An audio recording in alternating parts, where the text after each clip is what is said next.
तमाम खूबियाँ और ये औसाफ उस इंसान के अंदर और उस मोमिन मुसलमान के अंदर होने चाहिए जो इस रिवायत में पानी फेंक रहा करता है।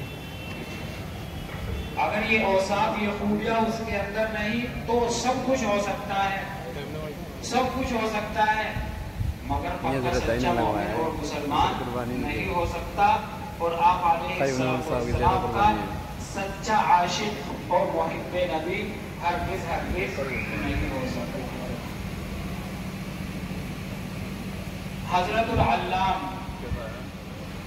हज़रत मौलाना अनवर शाह कश्मीरी अलैहि रहमा इल्म का और आलात इल्म का क्या अदब और एहतराम फरमाया करते थे। फरमाते थे कि मैं कभी बगैर वजू के किसी किताब को हाथ नहीं लगाता, चाहे वो किसी भी फन मज़मून और उन्वान से ताल्लुक़ रखने वाली किताब हो।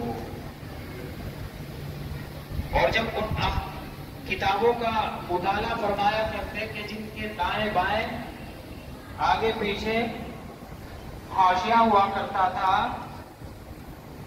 तो किताब को नहीं घुमाया करते थे बल्कि खुद घूम जाया करते थे।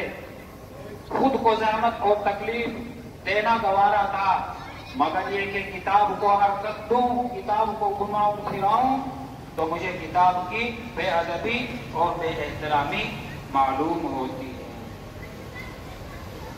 अल्लाह ने उनको क्या गज़ब का हाफ़िज़ा अता फरमाया और अल्लाह ने उनके इल्म अमल में क्या बरकत अता फरमाई, ज़हन और दिमाग में क्या वसाअत और कुशादगी पैदा फरमाई।